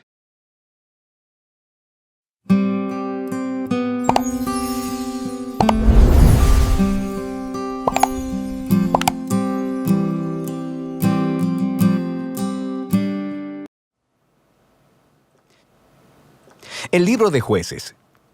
Recuerda que después de que Josué guió a las tribus de Israel hacia el interior de la tierra prometida, él les llamó a ser fieles al pacto con su Dios, obedeciendo los mandamientos de la Torá. Y si hacen esto, ellos les demostrarán a todas las demás naciones cómo es Dios. Así que Jueces comienza con la muerte de Josué y básicamente cuenta la historia del completo fracaso de Israel. El nombre del libro viene del tipo de líderes que Israel tuvo en este periodo. Antes de que tuvieran reyes, las tribus fueron gobernadas por jueces. Ahora, no pienses en algo como una corte. Estos eran líderes regionales, político-militares, algo así como un jefe tribal. Y necesita ser advertido, el libro de Jueces es muy perturbador y violento. Cuenta la historia de la corrupción moral de Israel, de su mal liderazgo y básicamente de cómo vinieron a ser semejantes a los cananeos. Pero esta triste historia también debe generar esperanza para el futuro, y puedes ver esto en la manera en que el libro está diseñado. Hay una larga introducción que prepara el escenario para el fracaso de Israel, porque ellos no expulsan a los cananeos que quedaron. Luego tenemos la gran sección principal del libro, con historias acerca de la creciente corrupción de los jueces de Israel. Y la progresión de la narración muestra cómo los líderes de Israel pasan de bastante buenos, a malos y a peores. La sección final es bastante perturbadora y muestra la corrupción del pueblo de Israel en su totalidad. Así que profundicemos para explorar un poco más cada parte. La sección inicial comienza con las tribus de Israel en sus territorios en la tierra prometida. Y aunque Josué derrotó algunas de las ciudades cananeas claves, todavía había mucha tierra que conquistar y muchos cananeos viviendo en esas áreas. Así que el capítulo 1 incluye una larga lista de grupos cananeos y ciudades que Israel no expulsó de la tierra. Ahora, recuerda, el objetivo de expulsar a los cananeos era evitar que Israel adoptara la corrupción moral y la manera de adorar a sus dioses mediante el sacrificio de niños. Dios llamó a Israel a ser un pueblo santo, y esto no estaba sucediendo. El capítulo 2 describe cómo Israel simplemente se estableció junto a los cananeos y adoptó todas sus prácticas culturales y religiosas, y la historia se detiene justo aquí. Por casi un capítulo entero, el narrador nos da una vista general de todo lo que está a punto de suceder en el cuerpo del libro. Esta parte de la historia de Israel, dice el narrador, es una serie de ciclos en espiral descendente. Israel se vuelve como los cananeos, así que pecarían en contra de Dios. De manera que Dios les permitiría ser conquistados y oprimidos por los cananeos, y eventualmente los israelitas verían su error y se arrepentirían. Así que Dios levantaría a un libertador, un juez de entre Israel, que derrotaría al enemigo y traería una era de paz. Pero Israel eventualmente volvería a pecar, y el ciclo volvería a empezar. Este ciclo provee el diseño literario y el flujo de la siguiente sección principal del libro. Se repite para cada uno de los 6 jueces principales cuyas historias se relatan aquí. Ahora, las historias de los primeros 3 jueces, Otoniel, Ahod y Débora, son aventuras épicas, pero también son historias extremadamente sangrientas. Los jueces mismos o las personas que ayudaban al juez derrotaban a sus enemigos y libraban al pueblo de Israel. Las historias de los siguientes 3 jueces son más largas y se enfocan en las fallas del carácter de los jueces, quienes se vuelven peor cada vez. Así que Gedeón comienza bastante bien. Es un hombre cobarde, pero eventualmente termina confiando en que Dios puede usarlo para salvar a Israel. Así que él derrota a un enorme ejército de madianitas con solo 300 hombres, llevando antorchas y cántaros de barro. Pero Gedeón tiene un carácter bastante malo y asesina a un grupo de israelitas porque no lo ayudaron en su batalla. Y de ahí todo va de mal en peor. Él hace un ídolo con el oro que ganó en sus batallas, y después que él muere, todo Israel adora al ídolo como a un dios, y el ciclo comienza otra vez. El siguiente juez principal es Jefté, quien es algo así como un matón de la mafia que vive en las montañas. Y cuando las cosas se ponen muy mal para Israel, los ancianos vienen a él y le ruegan por su ayuda. Y Jefté era un líder muy efectivo. Ganó muchas batallas contra los amonitas, pero estaba tan poco familiarizado con el Dios de Israel que lo trata como a un dios cananeo. Jura sacrificar a su hija si gana la batalla. Esta trágica historia nos muestra qué tan bajo ha caído Israel. Ya no conocen el carácter de su propio Dios, lo que los lleva al asesinato y a la falsa adoración. El último juez, Sansón, es por mucho el peor. Su vida empezó con mucha promesa, pero a él no le importa el Dios de Israel. Era promiscuo, violento y arrogante. Ganó brutalmente batallas estratégicas contra los filisteos, pero a costa de su propia integridad, y su vida termina con un violento asesinato en masa. Ahora, una nota rápida. Notarás un tema repetido en la sección principal del libro. En momentos claves, el Espíritu de Dios empoderará a cada uno de estos jueces para lograr grandes actos de liberación. Ahora, el hecho de que Dios use a estas personas realmente arruinadas no significa que valide todas o aún algunas de sus decisiones. El primero y principal compromiso de Dios es salvar a su pueblo. Pero todo lo que tiene para trabajar son estos líderes corruptos, así que Él obra a través de ellos. Esta sección entera está diseñada para mostrarnos lo mal que se han puesto las cosas. Ya no puedes diferenciar entre los israelitas y los cananeos, y estos solo son los líderes. La sección final muestra a Israel como un todo, tocando fondo. Hay dos historias trágicas aquí, y no son para gente con corazón muy débil. Están estructuradas por una frase clave que se repite 4 veces al cierre del libro. En esos días no había rey en Israel, y cada uno hacía lo que bien le parecía. La primera historia es acerca de un israelita llamado Micaía, que construye un templo privado para un ídolo, y el lugar es saqueado por un ejército privado enviado de la tribu de Dan. Así que ellos llegan y se roban todo, y luego van y queman la pacífica ciudad de Lais y asesinan a todos sus habitantes. Es una historia horrible. Cuando Israel olvida a su Dios, los más fuertes se salen con la suya. La última historia del libro es aún peor. Es una impactante historia de abuso sexual y violencia que conduce a la primera guerra civil de Israel. Es una historia muy perturbadora y ese es el punto. Se supone que estas historias sirvan como advertencia. El descenso de Israel a la autodestrucción es el resultado de apartarse del Dios que los ama y quien los salvó de la esclavitud en Egipto. Israel necesita ser librado de nuevo, ahora de ellos mismos. El único rayo de esperanza se encuentra en esta frase repetida en la última parte del libro. De hecho, forma la última oración de la historia. No había rey en Israel. De manera que el escenario está listo para que los siguientes libros cuenten los orígenes de la familia del rey David, el libro de Ruth y también los orígenes del reinado mismo en Israel, el libro de Primera de Samuel. Pero la historia de los jueces tiene valor como tragedia. Es una explicación que nos trae sobriedad, nos demuestra la condición humana y al final apunta hacia la necesidad de la gracia de Dios enviando un rey que rescate a su pueblo. Y de esto trata el libro de Jueces.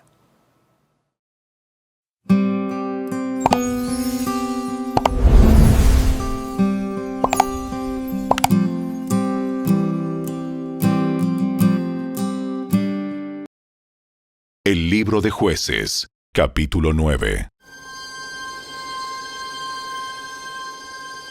Un día Abimelec, hijo de Gedeón, fue a Siquem para visitar a sus tíos, los hermanos de su madre.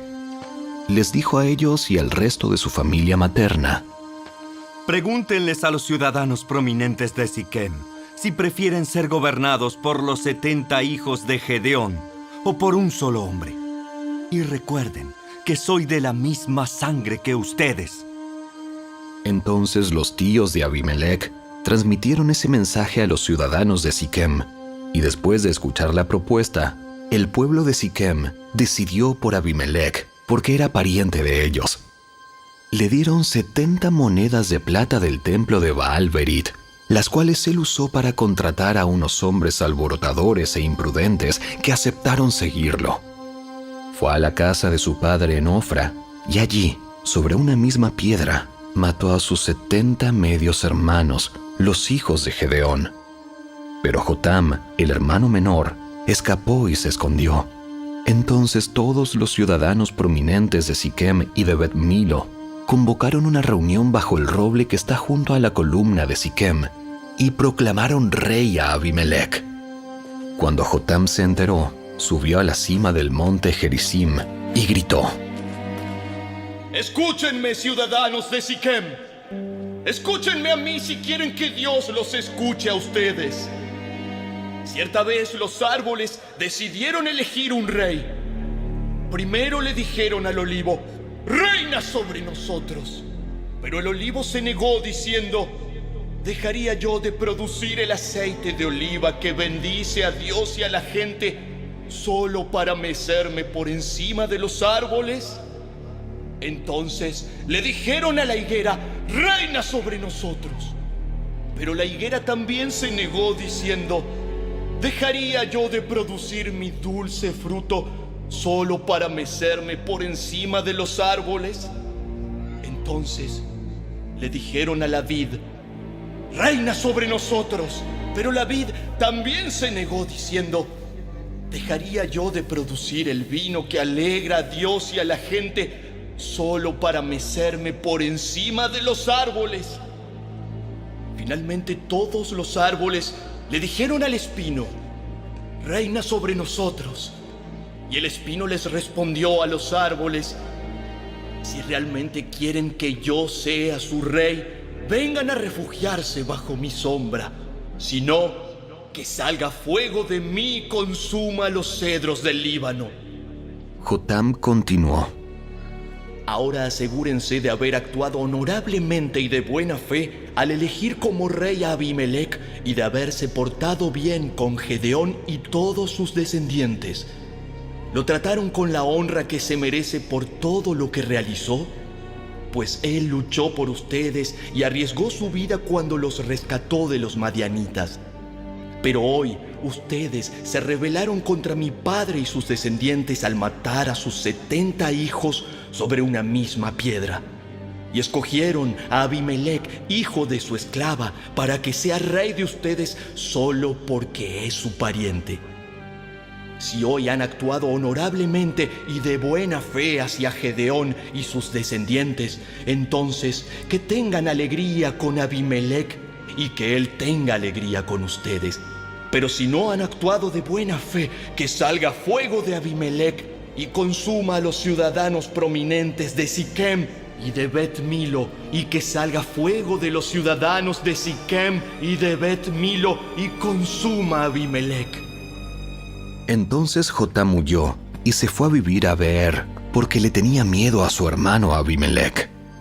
3 años después de que Abimelec comenzó a gobernar a Israel, Dios envió un espíritu que generó conflictos entre Abimelec y los ciudadanos prominentes de Siquem, quienes finalmente se rebelaron. Dios estaba castigando a Abimelec por haber asesinado a los 70 hijos de Gedeón y a los ciudadanos de Siquem por apoyarlo en esa traición de asesinar a sus hermanos.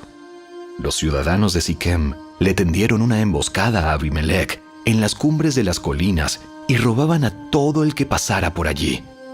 Pero alguien alertó a Abimelec acerca de la conspiración.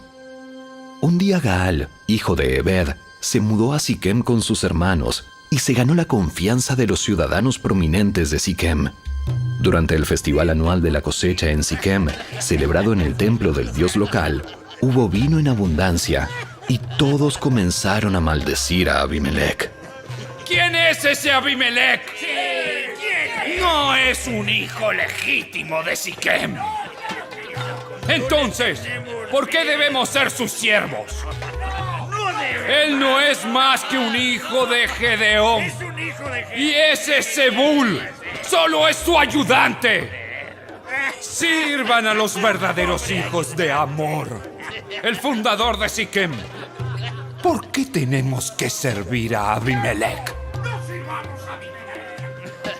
Si yo fuera el encargado aquí, me desharía de Abimelech. Le diría, búscate unos soldados y sal a pelear. Pero cuando Zebul, el jefe de la ciudad, oyó lo que Gaal decía, se puso furioso. Le envió mensajeros a Abimelech, quien estaba en Aruma, para decirle: Gaal, hijo de Ebed, y sus hermanos se han mudado a Siquem y ahora están incitando a la ciudad a rebelarse contra ti. Ven con un ejército esta noche y escóndete en los campos. Por la mañana, a la salida del sol, ataca la ciudad.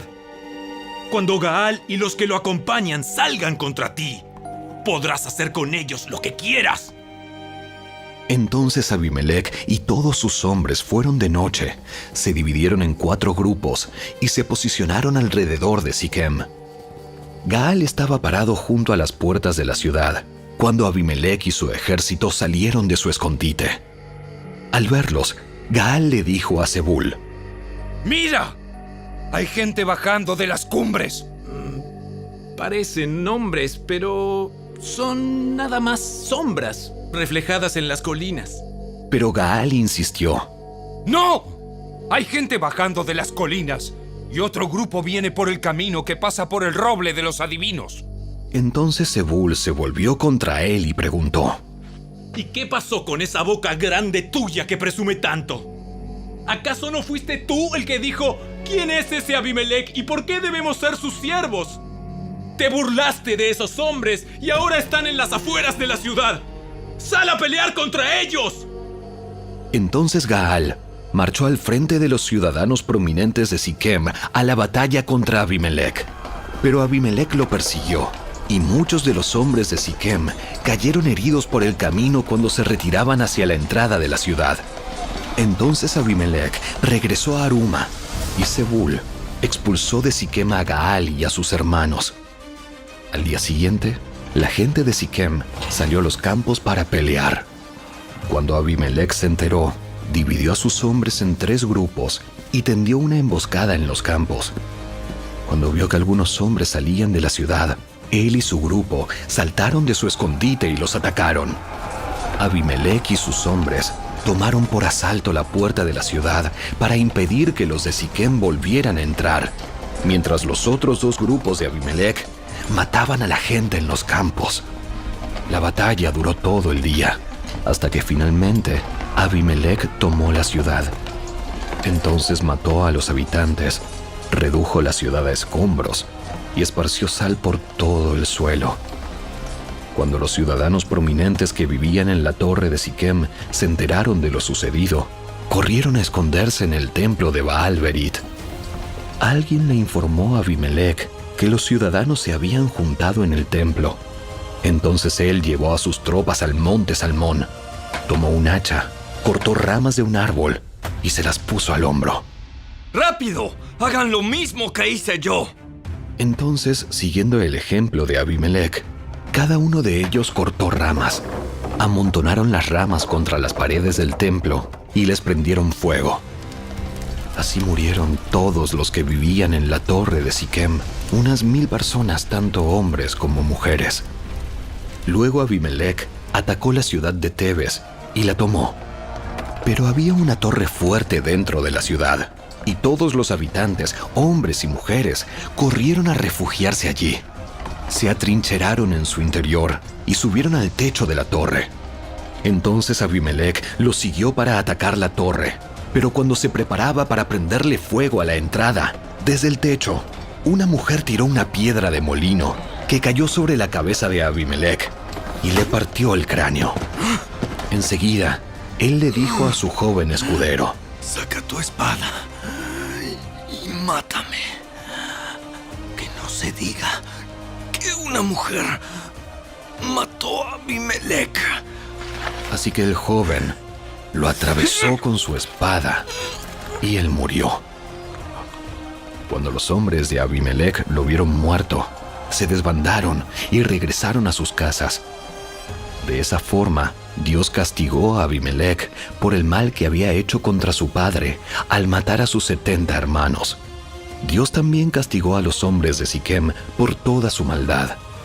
Así, se cumplió la maldición de Jotam, hijo de Gedeón.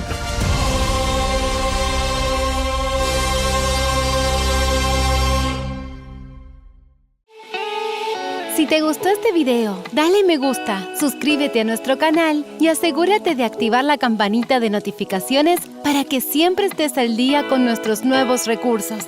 Recuerda seguirnos también en nuestras redes sociales.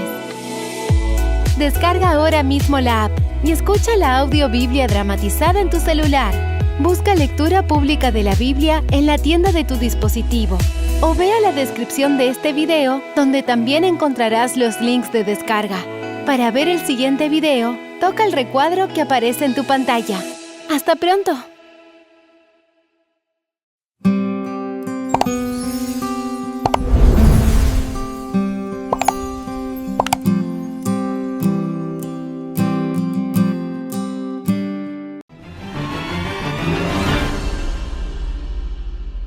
Hola, bendiciones familia del canal Esperanza Digital Studio. Bienvenidos una vez más al recorrido explicativo diario por las Sagradas Escrituras.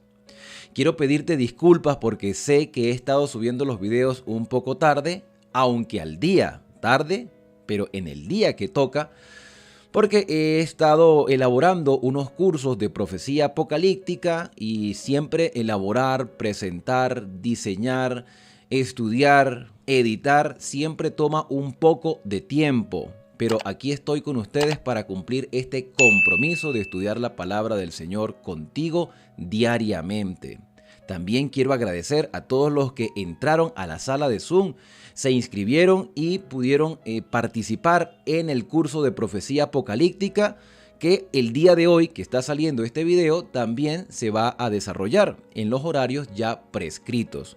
Si tú aún no te has inscrito, tienes la oportunidad de entrar a la sala el día de hoy. Aquí en la descripción del video, allí abajito, abajo del video, está el número de WhatsApp donde puedes solicitar entrada, puedes pedir tu inscripción para poder participar de el segundo día de profecías apocalípticas. Serán 4 días, el próximo fin de semana concluiremos, entregaremos certificado de participación, habrá una pequeña evaluación muy sencilla y también voy a regalarte libros que te van a ayudar a ampliar tu conocimiento, libros digitales que solo vamos a enviar a los participantes del curso, así que no esperes más, hoy prácticamente es el último día para que puedas inscribirte en el curso de profecía apocalíptica. Sin más a qué hacer alusión, vamos a nuestro capítulo para hoy, que es Jueces 9, donde aparece un nuevo personaje.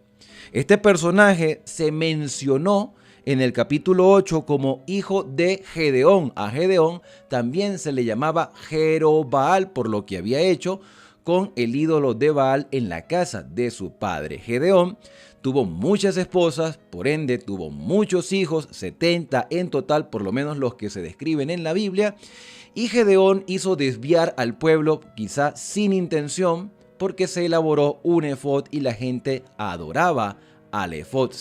Fue inclinado el pueblo de Israel a la idolatría, así que Gedeón cometió errores como cualquiera de nosotros puede cometer ese error y su vida quedó en las manos de Dios. No sabemos en realidad cuál será el destino final de Gedeón cuando Cristo venga. En cambio, nosotros debemos ver que en los errores de otros podemos aprender para no cometerlos.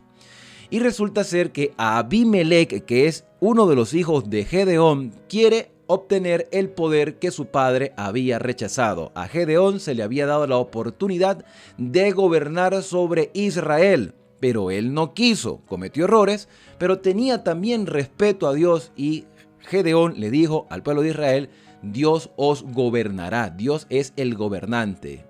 Pero uno de sus hijos, Abimelec, quería poder y el relato lo describe de la siguiente manera. Abimelec, hijo de Jerobaal, fue a Siquem, a los hermanos de su madre, y les dijo a ellos y a toda la familia del padre de su madre: os ruego que digáis a todos los de Siquem. Fue a ganarse la simpatía de las personas, principalmente de su familia, y les pidió ayuda a sus familiares y le dijo: hablen con los de Siquem, ¿qué os parece mejor? que os gobiernen 70 hombres, está haciendo referencia a los hermanos hijos de su padre, de Gedeón, que eran 70. ¿Qué os parece? ¿Que os gobiernen 70 hombres de los hijos de Jerobaal o que os gobierne un solo hombre? ¿Qué prefieren ustedes? ¿Quieren un gobernante? Yo soy ese gobernante. Acordaos que soy vuestro hermano y vuestra carne. Y los hermanos de su madre hablaron por él esas palabras a los de Siquem, y el corazón de ellos se inclinó en favor de Abimelec. Empezó a ganarse la simpatía del pueblo porque decían, es nuestro pariente. Y le dieron 70 ciclos de plata, así que le sufragaban los gastos, lo patrocinaron con 70 ciclos de plata del templo de Berí, que son aproximadamente 800 gramos. Con lo que Abimelec alquiló con ese dinero, como un político cualquiera, alquiló con ese dinero a hombres ociosos y vagabundos, posiblemente para que le protegieran, para que fueran guardaespaldas, para que hicieran bulto, para que hicieran proselitismo, propaganda. Y dice el versículo 5, y fue a la casa de su padre en Ofra, y mató a sus hermanos los 70 hijos de Jerobaal. O sea, si mató a los 70 hijos de Gedeón, quiere decir que en esa lista de 70 hijos no estaba él, porque él tenía otros hermanos que eran hijos de su mamá, y claramente entonces podemos considerar que Abimelec era un hijo, por así decirlo vulgarmente, bastardo o hijo no reconocido, pero era hijo de Gedeón, y por lo tanto tendría quizá Abimelec, estoy aquí deduciendo, quizá había cierto rencor o resentimiento por la actitud de su padre, y ahora él quería asumir el poder que su padre no quiso, y por supuesto quería eliminar todo tipo de competencia que pudiese estar a su alrededor, y la competencia directa para él en su mente eran sus hermanos. Abimelec actuó de una manera despiadada. En ningún momento se ve aquí, por lo menos hasta lo que va de relato, que Abimelec fuera un joven, un hombre espiritual, o que buscara o que consultara a Dios. No se ve eso en la vida de Abimelec. Entonces dice el versículo 5, y fue a la casa de su padre en Ofra, mató a sus hermanos, los 70 hijos de Jerobaal, sobre una piedra. Pero quedó Jotán, el hijo menor de Jerobaal, que se escondió. Posiblemente contando los cuerpos, no se dieron cuenta que le hacía falta uno. Entonces se reunieron los hijos de Siquem con toda la casa de Milo y proclamaron a Abimelec por rey. El hombre logró su objetivo. Logró que lo proclamaran rey sobre todo el pueblo, cerca de la llanura del Pilar que estaba en Siquem. Y cuando se lo dijeron a Jotán, el hijo menor que sobrevivió, fue y se paró en la cumbre del monte Gerizim y alzando la voz proclamó: oídme, varones de Siquem, para que Dios os oiga a vosotros. Una vez los árboles fueron a elegir rey sobre sí y dijeron al olivo: reina sobre nosotros. Entonces Jotán pronuncia una parábola, una ilustración con un mensaje que era una realidad en ese momento. Entonces él utiliza la imagen del árbol y dice: los árboles fueron a elegir rey y hablaron con el olivo y le dijeron al olivo: reina tú sobre nosotros. Y el olivo respondió: tengo que dejar mi aceite, mi productividad, el beneficio de los demás, con el cual se honra a Dios y a los hombres, para ir a ser grande entre los árboles. O sea, el olivo sabía que estaba prestando un servicio, así que él no iba a dejar de beneficiar con su aceite para convertirse en el rey de los árboles. Es una parábola. Entonces los árboles dijeron a la higuera: ve, reina tú sobre nosotros. Y la higuera respondió: ¿tengo yo que dejar mi dulzura y mi buen fruto para ser grande entre los árboles? Yo también, dice la higuera. Sé el propósito que tengo y la obra que estoy haciendo de producir frutos para beneficio de los demás. ¿Voy a dejar yo de prestar ese servicio para ser rey en Israel? Versículo 12. Dijeron entonces a la vid: pues ven tú y reina sobre nosotros. Y la vid respondió: tengo que dejar mi mosto, mis uvas, que alegra a Dios y a los hombres, para ir a ser grande entre los árboles. ¡Qué parábola tan interesante! 3 árboles que son beneficiosos para el hombre, que produce aceite, que produce higos, que produce uvas, que están sirviendo de beneficio a los demás, y ellos rechazan esa responsabilidad política sobre los árboles del bosque. Versículo 14, entonces los árboles hablaron a la zarza, un árbol seco. Ven tú y reina sobre nosotros, y la zarza respondió a los árboles, si en verdad me elegís por rey sobre vosotros, venid y cobijaos bajo mi sombra. ¿Cuál sombra si es una zarza? No hay sombra en la zarza. Y si no, fuego saldrá de la zarza que devore a los cedros del Líbano. Ahora habéis obrado con rectitud y lealtad al elegir por rey a Abimelec. ¿Ustedes creen que fue correcto elegir a Abimelec, un hombre que va y le paga a ociosos, a vagabundos para que lo sigan? Un hombre que no está produciendo absolutamente nada, que lo que quiere es poder para dominar y ser sustentado por ustedes. ¿Ustedes creen que eso es lo correcto?, decía el hijo de Gedeón. Versículo 16, parte final. ¿Os habéis portado con justicia con Jerobaal y su casa y le habéis pagado según su mérito? Mi padre peleó por vosotros y expuso su vida para librarlos de Madián. Y vosotros os levantaste hoy contra la casa de mi padre, matasteis a sus hijos, 70 varones sobre una piedra, y habéis puesto por rey sobre Siquén a Abimelec, el hijo de su criada, porque es vuestro pariente. En su propia cara Jotán le dijo a Abimelec, tú eres un bastardo. Tú no tienes ningún mérito para reinar sobre Israel. Claro, aquí hay una expresión humillante, claro que sí. Pero es que Abimelec había matado a sus hermanos. Abimelec no se muestra que haya sido un hombre respetuoso de Dios. Quiso tomar el poder por la estrategia política. Y por supuesto, eso iba a traer más peligro para el pueblo de Israel.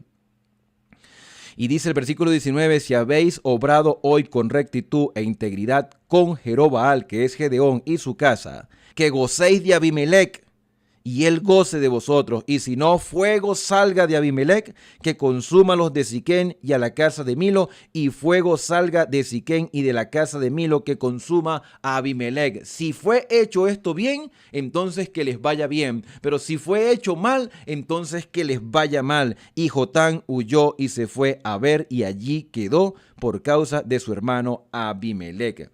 Después que Abimelec gobernó a Israel durante 3 años, Dios envió un espíritu de discordia entre Abimelec y los hombres de Siquén. Me imagino ya arrepentidos. ¿Qué error hemos cometido al colocar a Abimelec, como pasa hoy en día en muchos países? Después que eligen un gobernante, entonces ahí claman al Señor.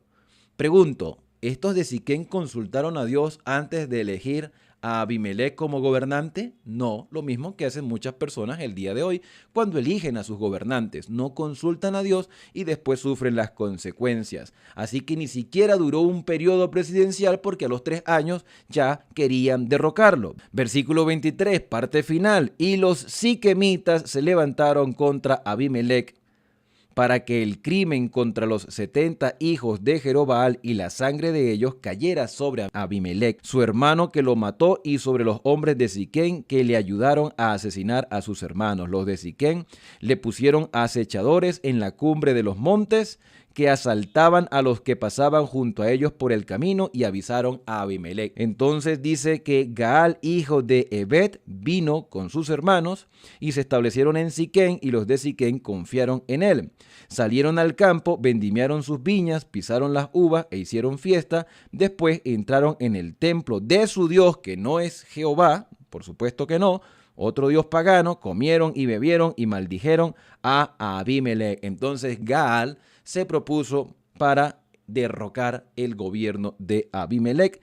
Y Gaal, hijo de Ebed, dijo, ¿quién es Abimelec y quién es Siquem? Para que le sirvamos. ¿No es este hijo de Jerobaal y no es Zebul su asistente? Servid a los varones de Hamor, padre de Siquem, porque hemos de servirle a él. Ojalá estuviera este pueblo bajo mi mando, decía Gaal. Yo echaría a Abimelec y le diría, aumenta tu ejército y sal. Cuando Zebul, gobernador de la ciudad, oyó las palabras de Gaal, hijo de Ebed, se encendió en ira porque le iban a hacer un golpe de estado a Abimelec. Aquí entonces, en todo este capítulo 9, vemos un problema político muy semejante a lo que podemos ver hoy en nuestra sociedad. Y envió mensajeros a Abimelec que le dijeron: Gaal, hijo de Ebed, y sus hermanos han venido a Siquem y han sublevado la ciudad contra ti. Levántate pues ahora de noche, tú y la gente que está contigo, y pon emboscada en el campo, y por la mañana al salir el sol te levantarás y acometerás la ciudad, y él y la gente que está con él saldrán contra ti, y tú harás con él según te convenga. Entonces Abimelec se levantó con toda la gente que estaba con él y pusieron emboscada contra Siquem con 4 compañías. Gaal, hijo de Ebed, salió y se puso a la entrada de la ciudad, y Abimelec y los soldados se levantaron de la emboscada. Cuando Gaal los vio, dijo a Zebul: mira la gente que desciende de la cumbre de los montes. Y Zebul respondió: tú ves la sombra de los montes como si fueran hombres. En otras palabras, Gaal, te dejaron solo. Estás solo. De nada te sirve que persistas en tu golpe de estado, en un gobierno de facto que vas a montar. Te dejaron solo. No hay nadie contigo. Pero Gaal insistió: mira la gente que desciende por en medio de la tierra, y un escuadrón viene por el camino de la encina de los adivinos. Y Zebul respondió: ¿dónde está tu hablar que decías? ¿Quién es Abimelec para que le sirvamos? ¿No es este el pueblo que tenías en poco? Sal ahora y pelea con él. Y Gaal salió delante de los de Siquem y peleó con Abimelec, pero Abimelec persiguió a Gaal, y muchos cayeron heridos hasta la entrada de la puerta. Y Abimelec se quedó en Aruma, y Zebul echó fuera a Gaal y a sus hermanos para que no habitaran en Siquem. Al día siguiente el pueblo salió al campo y avisaron a Abimelec, y él repartió su gente en 3 compañías y puso emboscada en el campo. Cuando vio a la gente que salía de la ciudad, se levantó contra ellos y los atacó. Abimelec y el escuadrón que estaba con él acometieron con ímpetu y pararon a la entrada de la ciudad, y las otras 2 compañías acometieron contra los que estaban en el campo y los mataron. Conflictos bélicos, dificultades por el poder. Después de combatir la ciudad todo aquel día, Abimelec la tomó y mató a la gente que en ella estaba. Cualquiera persona que se subleve o que quiera hacer oposición, entonces ha de morir. Asoló la ciudad y la sembró de sal.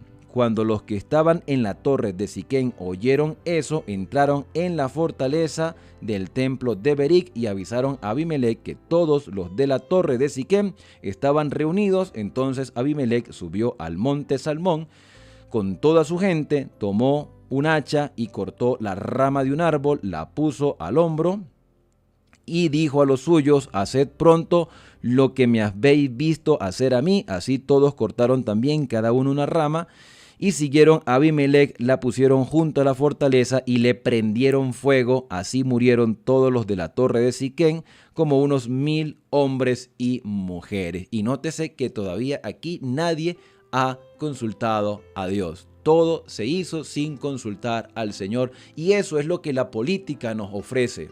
Porque cuando Dios no reina en el corazón del ser humano, todo es un desastre. Y este capítulo 9 es el ejemplo de lo que puede suceder hoy si nos apartamos de Dios y pensamos más en obtener poder humano. Versículo 50. Después Abimelec se fue a Tebes, la cercó y la tomó. En medio de aquella ciudad había una torre fuerte a la cual se retiraron todos los hombres y mujeres y los señores de la ciudad y cerraron las puertas tras sí, subiendo al piso más alto de la torre. Y vino Abimelec a la torre en el combate, llegó a la puerta para prenderle fuego como lo había hecho ya con los de Siquem, pero una mujer aparece aquí en la escena. Una mujer dejó caer un pedazo de rueda de molino, sobre la cabeza de Abimelec. Ella estaba arriba y dejó caer la piedra de molino, que posiblemente era una piedra pesada, fuerte, grande, y la dejó caer en la cabeza de Abimelec. Dice la escritura que esto le quebró el cráneo a este hombre, un hombre despiadado, maquiavélico, un hombre con ansias de poder, con un rencor que le venía ya desde hace muchos años y que quería tener el poder a toda costa y que nadie se levantara contra él para atacarlo, y ahora muere de la manera más sorpresiva. Una mujer lanza una piedra, le cae en la cabeza, le parte el cráneo, pero aún queda con vida antes de fallecer y dice sus últimas palabras. ¿Y cuáles pueden ser las últimas palabras de un político, de un hombre despiadado y maquiavélico? ¿Pedir perdón a Dios? No, esas no fueron las palabras de Abimelec. Dice que él, versículo 54, llamó a su escudero y le dijo: saca tu espada y mátame tú. Mátame tú.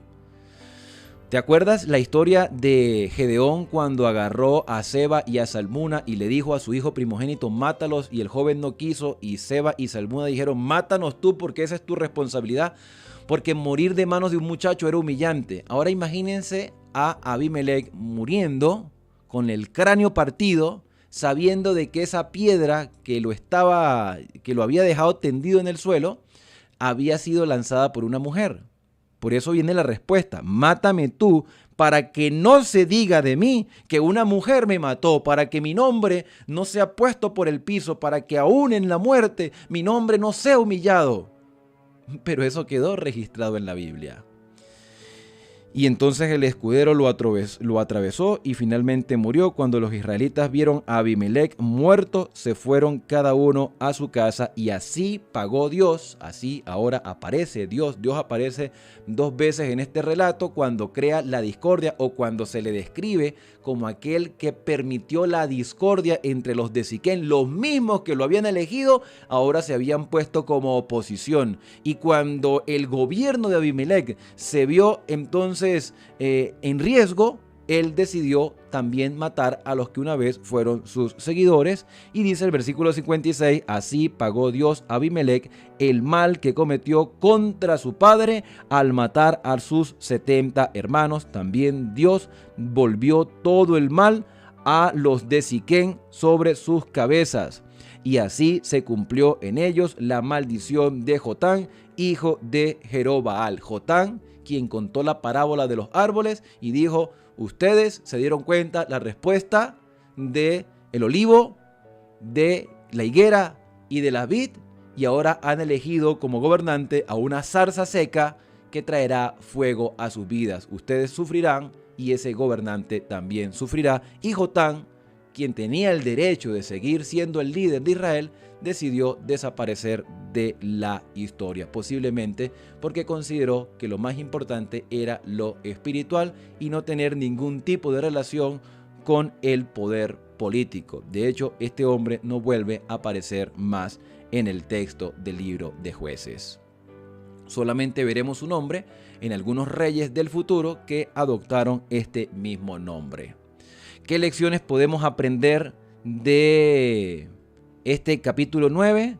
Primero, que si una persona quiere tener un puesto de liderazgo, debe consultar a Dios. Y antes de elegir a ese líder, debemos también preguntarle al Señor.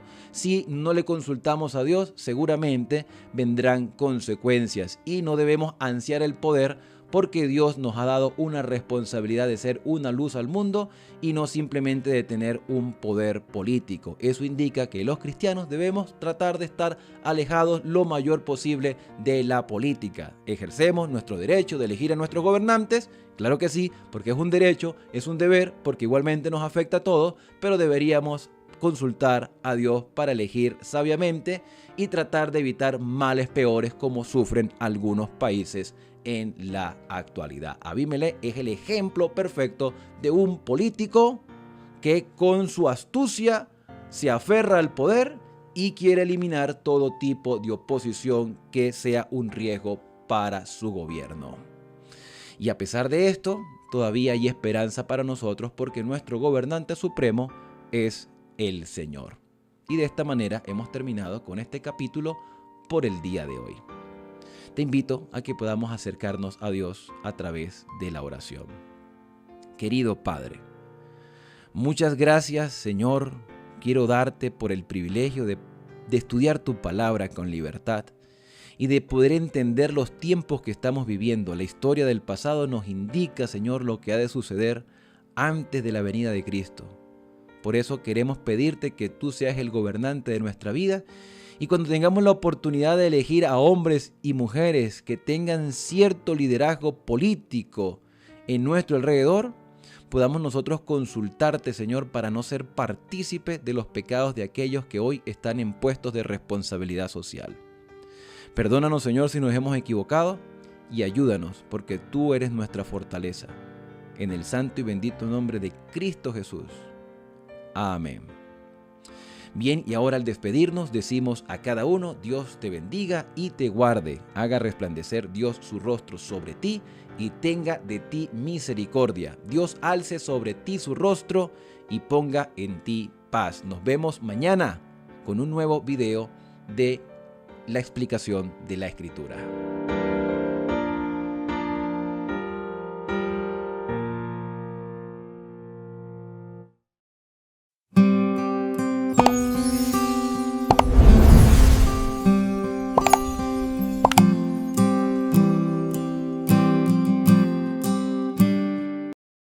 Capítulo 9. Abimelech, hijo de Jerobbaal, fue a Siquem, a los hermanos de su madre, y habló con ellos y con toda la familia de la casa del padre de su madre, diciendo: Yo os ruego que digáis en oídos de todos los de Siquem, ¿qué os parece mejor, que os gobiernen 70 hombres, todos los hijos de Jerobbaal, o que os gobierne un solo hombre? Acordaos que yo soy hueso vuestro y carne vuestra. Y hablaron por él los hermanos de su madre en oídos de todos los de Siquem todas estas palabras. Y el corazón de ellos se inclinó a favor de Abimelech, porque decían: Nuestro hermano es. Y le dieron 70 siclos de plata del templo de Baal-Berit, con los cuales Abimelech alquiló hombres ociosos y vagabundos que le siguieron. Y viniendo a la casa de su padre en Ofra, mató a sus hermanos los hijos de Jerobbaal, 70 varones, sobre una misma piedra. Pero quedó Jotam, el hijo menor de Jerobbaal, que se escondió. Entonces se juntaron todos los de Siquem con toda la casa de Milo, y fueron y eligieron a Abimelech por rey, cerca de la llanura del pilar que estaba en Siquem. Cuando se lo dijeron a Jotam, fue y se puso en la cumbre del monte de Gerizim, y alzando su voz clamó y les dijo: Oídme, varones de Siquem, y así os oiga Dios. Fueron una vez los árboles a elegir rey sobre sí, y dijeron al olivo: Reina sobre nosotros. Mas el olivo respondió: ¿He de dejar mi aceite con el cual en mí se honra a Dios y a los hombres, para ir a ser grande sobre los árboles? Y dijeron los árboles a la higuera: Anda tú, reina sobre nosotros. Y respondió la higuera: ¿He de dejar mi dulzura y mi buen fruto, para ir a ser grande sobre los árboles? Dijeron luego los árboles a la vid: Pues ven tú, reina sobre nosotros. Y la vid les respondió: ¿He de dejar mi mosto, que alegra a Dios y a los hombres, para ir a ser grande sobre los árboles? Dijeron entonces todos los árboles a la zarza: Anda tú, reina sobre nosotros. Y la zarza respondió a los árboles: Si en verdad me elegís por rey sobre vosotros, venid, abrigaos bajo de mi sombra, y si no, salga fuego de la zarza y devore a los cedros del Líbano. Ahora pues, si con verdad y con integridad habéis procedido en hacer rey a Abimelech, y si habéis actuado bien con Jerobbaal y con su casa, y si le habéis pagado conforme a la obra de sus manos, porque mi padre peleó por vosotros y expuso su vida al peligro para libraros de mano de Madián, y vosotros os habéis levantado hoy contra la casa de mi padre, y habéis matado a sus hijos, 70 varones sobre una misma piedra, y habéis puesto por rey sobre los de Siquem a Abimelech, hijo de su criada, por cuanto es vuestro hermano. Si con verdad y con integridad habéis procedido hoy con Jerobbaal y con su casa, que gocéis de Abimelech, y él goce de vosotros. Y si no, fuego salga de Abimelech, que consuma a los de Siquem y a la casa de Milo, y fuego salga de los de Siquem y de la casa de Milo, que consuma a Abimelech. Y escapó Jotam y huyó, y se fue a Beer, y allí se estuvo por miedo de Abimelech su hermano. Después que Abimelech hubo dominado sobre Israel 3 años, envió Dios un mal espíritu entre Abimelech y los hombres de Siquem, y los de Siquem se levantaron contra Abimelech, para que la violencia hecha a los 70 hijos de Jerobbaal, y la sangre de ellos, recayera sobre Abimelech su hermano que los mató, y sobre los hombres de Siquem que fortalecieron las manos de él para matar a sus hermanos. Y los de Siquem pusieron en las cumbres de los montes acechadores que robaban a todos los que pasaban junto a ellos por el camino, de lo cual fue dado aviso a Abimelech. Y Gaal, hijo de Ebed, vino con sus hermanos y se pasaron a Siquem, y los de Siquem pusieron en él su confianza.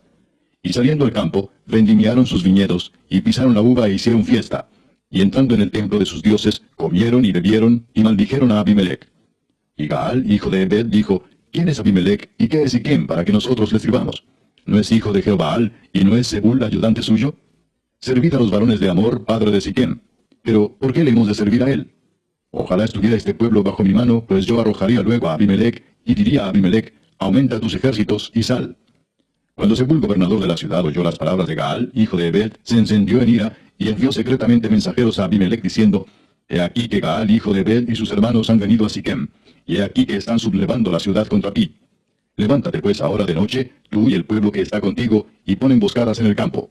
Y por la mañana al salir el sol, madruga y cae sobre la ciudad. Y cuando él y el pueblo que está con él salgan contra ti, tú harás con él según se presente la ocasión. Levantándose pues de noche Abimelech y todo el pueblo que con él estaba, pusieron emboscadas contra Siquem con 4 compañías. Y Gaal, hijo de Ebed, salió y se puso a la entrada de la puerta de la ciudad. Y Abimelech y todo el pueblo que con él estaba se levantaron de la emboscada. Y viendo Gaal al pueblo, dijo a Zebul, he allí gente que desciende de las cumbres de los montes.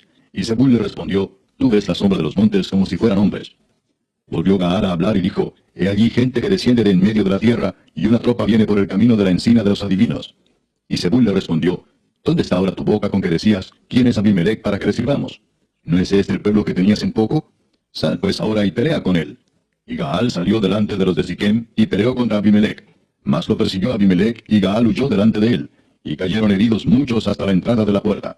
Y Abimelech se quedó en Aruma, y Zebul echó fuera a Gaal y a sus hermanos, para que no morasen en Siquem. Aconteció el siguiente día que el pueblo salió al campo, y fue dado aviso a Abimelech, el cual, tomando gente, la repartió en 3 compañías, y puso emboscadas en el campo. Y cuando miró, he aquí el pueblo que salía de la ciudad, y se levantó contra ellos y los atacó. Porque Abimelech y la compañía que estaba con él acometieron con ímpetu, y se detuvieron a la entrada de la puerta de la ciudad, y las otras 2 compañías acometieron a todos los que estaban en el campo, y los mataron. Y Abimelech peleó contra la ciudad todo aquel día, y tomó la ciudad, y mató al pueblo que en ella estaba, y asoló la ciudad, y la sembró de sal. Cuando oyeron esto, todos los que estaban en la torre de Siquem se metieron en la fortaleza del templo del dios Berit. Y fue dado aviso a Abimelech de que estaban reunidos todos los hombres de la torre de Siquem. Entonces subió Abimelech al monte de Salmón, él y toda la gente que con él estaba. Y tomó Abimelech una hacha en su mano, y cortó una rama de los árboles, y levantándola se la puso sobre sus hombros, diciendo al pueblo que estaba con él, lo que me habéis visto hacer, apresuraos a hacerlo como yo. Y todo el pueblo cortó también cada uno su rama, y siguieron a Abimelech, y las pusieron junto a la fortaleza, y prendieron fuego con ellas a la fortaleza, de modo que todos los de la torre de Siquem murieron, como unos 1000 hombres y mujeres. Después Abimelech se fue a Tebes, y puso sitio a Tebes, y la tomó. En medio de aquella ciudad había una torre fortificada, a la cual se retiraron todos los hombres y las mujeres, y todos los señores de la ciudad, y cerrando tras sí las puertas, se subieron al techo de la torre. Y vino Abimelech a la torre, y combatiéndola, llegó hasta la puerta de la torre para prenderle fuego. Mas una mujer dejó caer un pedazo de una rueda de molino sobre la cabeza de Abimelech, y le rompió el cráneo. Entonces llamó apresuradamente a su escudero y le dijo, saca tu espada y mátame, para que no se diga de mí, una mujer lo mató. Y su escudero le atravesó, y murió. Y cuando los israelitas vieron muerto a Abimelech, se fueron cada uno a su casa. Así pagó Dios a Abimelech el mal que hizo contra su padre, matando a sus 70 hermanos. Y todo el mal de los hombres de Siquem lo hizo Dios volver sobre sus cabezas, y vino sobre ellos la maldición de Jotam, hijo de Jerobbaal.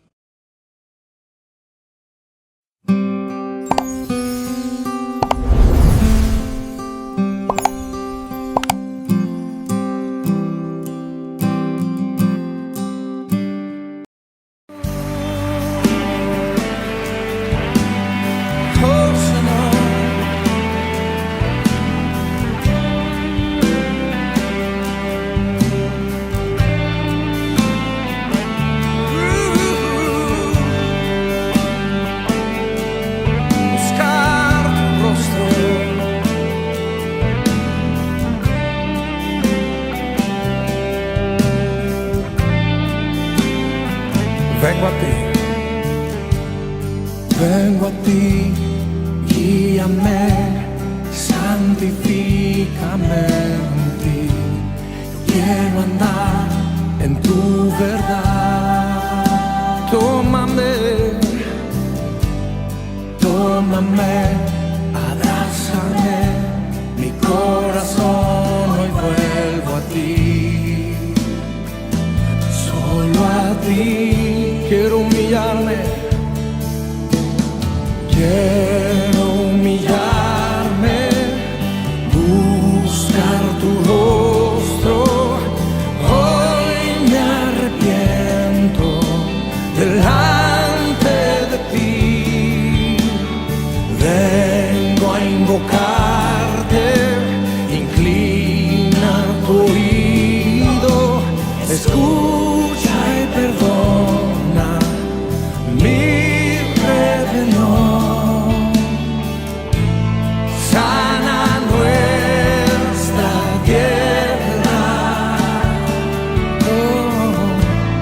sana nuestra tierra.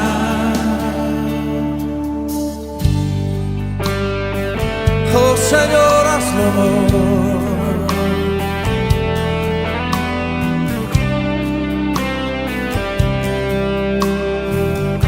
Cántelo una vez más conmigo. Vengo a ti. Vengo a ti, guíame, santifícame en ti. Yo quiero andar en tu verdad. Tómame, Señor, tómame, abrázame.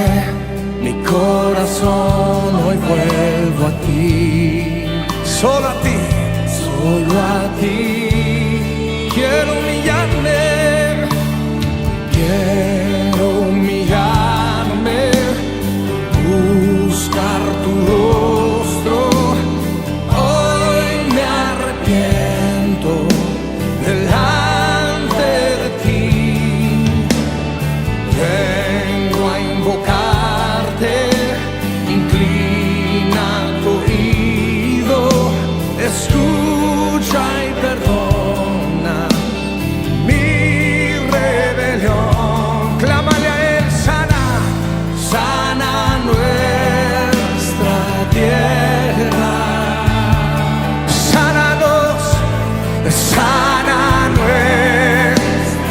Oh Señor, sánanos.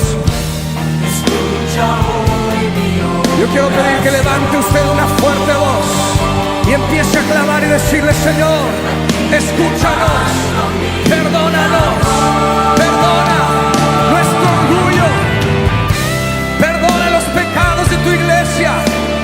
Desciende, Señor, toca la tierra, perdona nuestros pecados, sana nuestra tierra, Señor. Oh Dios, sánanos, Señor. Clamamos a ti, Señor, por sanidad.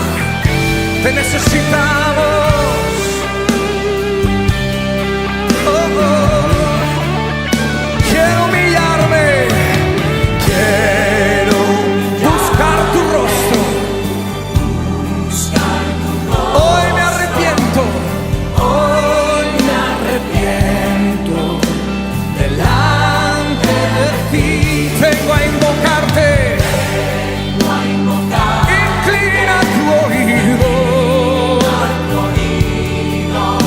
Escucha y perdona mi rebelión. Sana, sana nuestra tierra, Señor. Sana nuestra tierra. Oh, clámale fuerte. Sana nuestra tierra. Sánanos, Señor, sana nuestra tierra, que nos oigan hasta el cielo.